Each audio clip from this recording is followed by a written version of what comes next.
কাজে যাওয়ার সময় হয়ে যাচ্ছে, কি করে যাই, গাড়িটারে তো কিছুই আসতেছে না, কপালটাই আজকে খারাপ।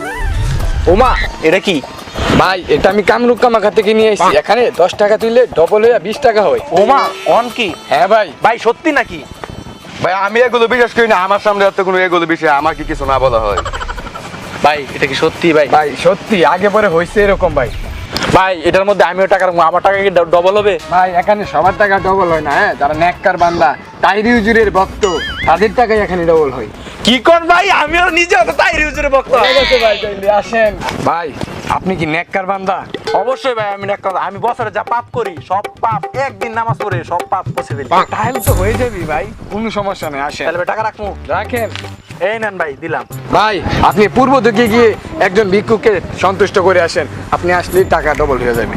ভাই আমি যাচ্ছি। ভাই আমার টাকা কে দেখবে আমি গেলে? ভাই এই যে উনি আছে, 10 মিনিট আমি এই জায়গায়। ভাই ভাই আমার এক্ষুনি ভাই আমার টাকাটা আরে না, আমি এগুলো আমার অফিসে যাই। ভাই আমার টাকাটা এক্ষুনি ভাই। আচ্ছা ভাই, দে তো ভাই কইছেন 10 মিনিট, 1 মিনিট সময় দিলে ভাই আমি অফিসে চলে যাব। টাকা ডবল হবে ভাই, আচ্ছা ভাই, মনে ভাই 10 মিনিট ভাই নিলে আমি অফিসে চলে যাব। আরে ভাই 10 মিনিট তো পার হয়ে গেল, এনে আসতেছে না। শালা কি কাম করছ বেলা, আমার অফিসে চাকরি ডাস করে বকো তোকে আবল তাবল কামেলি খালি কই গেল। ভাই আমি আয় পড়ছি।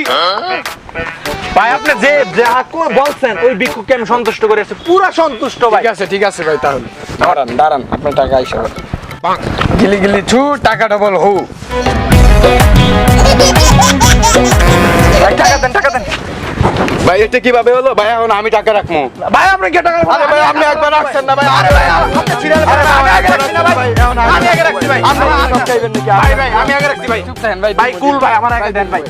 ভাই যে 1000 তুললাম। এই খয়রাতের বাচ্চা তোর টিয়া ধরে, এই আমার মানি ব্যাগ ডাবল চাই, দুইটা double. See you not your mind, have a relax. Chill রে বাবা, চিল চিল চিল। আরে ভাই আপনি তো একবার রাখছেন না, এখন উনি রাখুক। আমি তো আসি ভাই, আমি তো যাই না, আসি। আপনি পরে সিরিয়ালে। আচ্ছা ভাই আমি পরে আচ্ছা ভাই, আপনি কি নেককার বান্দা? আরে ভাই অবশ্যই আমি নেককার বান্দা ভাই, আমি তাইরি খাস ভক্ত লোক। তাহলে আর সমস্যা নাই। আরে ভাই চিন্তা করেন না, আপনি পশ্চিম দিকে যায় এক ভিক্ষুককে সন্তুষ্ট করে আসেন, আপনার মানি ব্যাগ ডবল হয়ে যাবে, টাকা যত। আচ্ছা ভাই আমি যাইতেছি, এইমাত্র ভিক্ষুকটা সন্তুষ্ট যান করা। যান যান। আসসালামু আলাইকুম। ওয়ালাইকুম আসসালাম।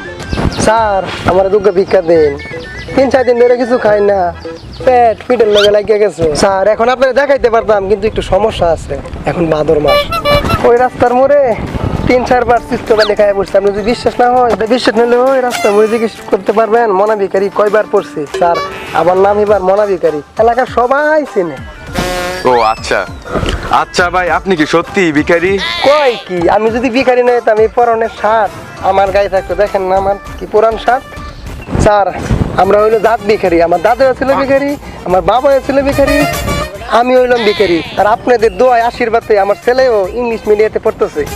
ও মা, আপনি করেন ভিক্ষা আর আপনার ছেলে পড়ে ইংলিশ মিডিয়াম স্কুলে? ওই মিয়া তো কি এই দেশে ভিক্ষা করবেন? কত ভিক্ষা করবে ওই উগান্ডা, তাও তো ইংলিশ মিডিয়াতে পড়াইতেছি। তুই কি কর না এখন? ও মা, আচ্ছা ওইগুলা বাদ। আচ্ছা ভাই আপনি কি সকাল থেকে এই পর্যন্ত কিছুই খান নাই? যা খাইছি তা দিয়া পেটও ভরে না, জীবনও বাঁচে না। আচ্ছা ভাই আপনি এরম কি খাইছেন যেটা দিয়ে আপনার পেটও ভরছে না, জীবনও বাঁচে না? 17টা রুটি 3 পা খাসির মাংস দিয়া খাইছি। ও মা, আপনি 17টা পরোটা খাইছেন, তাও আপনার পেট ভরে না?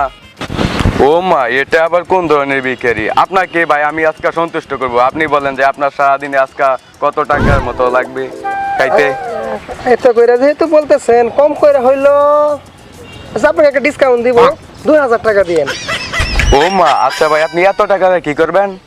স্যার আমরা হইলাম গরিব মানুষ, আমরা সকালবেলায় 28টা রুটি আর 3 পা মাংস দিয়ে খাসির মাংস খাই, আর সকালে খাইতে হেরি, রাত্রে খাই না হেরি, চাপাতি রুটি দিয়ে খাই আর কি। স্যার আমরা হইলাম গরিব মানুষ, টাকা ছাড়া ভালো করে খাইতে পারি না। আচ্ছা ভাই আমি এখন আপনাকে সন্তুষ্ট করব, 2000 টাকা দাও ভাই। হয়েছে তো আপনার? আসসালামু আলাইকুম। ও আমি দিয়ে দেখলাম। আরে ভাই ফকিররা তো খুশি করে এলাম। আরে ভাই ওরা কই?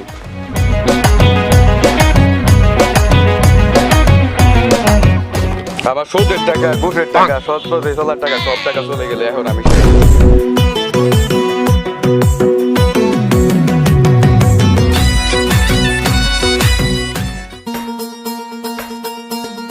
আসসালামু আলাইকুম। ওয়ালাইকুম ওয়ালাইকুম সালাম। ভাই এখানে একটা লোক কানতেছে, সুদের টাকা ঘুষের টাকা বলে চলে গেছে, একটু চলেন। আচ্ছা তো চলো যাই।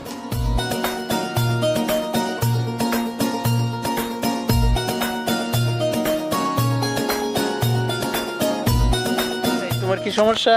আমার টাকাগুলো সুদ ঘুষের টাকাগুলো আর কি চলে গেছে। আচ্ছা রিল্যাক্স আসো, ওই জায়গায় যা গল্পটা পরিপূর্ণভাবে বলো। আসো। আচ্ছা আচ্ছা আসো, এখানে বসি। বসো। আচ্ছা তোমার কি সমস্যা বলো তো শুনি। আমার ঘুষের টাকা, সৎপথের টাকা, এভাবে টাকা ইনকাম করছে, সবগুলো টাকা আছে একটা ফকির আমাকে প্রতারণা করে ওজন নিয়ে গেছে আর কি। তারপর ও চলে গেছে, বলছে যে আমি একজনকে খুশি করে আসবো, পরে আয়সা দিই ওই এই জায়গায় নাই ভাই, একটু প্রতারণা করছে আর কি ওদের আমার সাথে। তুমি তার কাছে টাকা রাখছিলে কেন? টাকা রাখছিলাম, ওই বলছিল যে টাকাটা ডাবল হবে, এই লোভে আর কি আমি রাখছিলাম আর কি। আচ্ছা তাহলে আমাদের জানতে হবে যে লোভে পাপ পাপে মৃত্যু। হ্যাঁ ঠিক এখন আছে। তো আমি বুঝতে পারতেছি। হ্যাঁ, তো আজকের পর থেকে কারো কাছে এভাবে টাকা রাখবো না, ঠিক আছে? ঠিক আছে। তারপর তোমার প্রতি আমার একটা কথা, যে কখনো হারাম পন্থায় টাকা ইনকাম করবা না, আর হালালে প্রকৃত বরকত রয়েছে। তাছাড়াও তুমি বলছো যে তোমার কথার মধ্যে একটা কথা শুনলাম, তোমার সুদের টাকা হালাল পথের উপার্জন টাকা তুমি ফকিরের কাছে রাখছো, তারপর নিয়ে মারা গেছে। সুদের টাকা করছো দেখে হয়তো এই জন্য তোমার টাকাগুলো আস নাই। আর অতিরিক্ত কোনো সময় লোভ করবা না।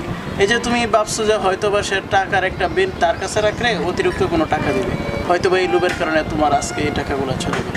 অথবা আমাদের উচিত সবসময় হালাল জীবিকা অর্জন করা, হালাল পন্থায় জীবিকা অর্জন করা, তাই কখনো হারামের ধার প্রান্তেও যাবো না, ঠিক আছে? মনে থাকবে? মনে থাকবে ইনশাআল্লাহ।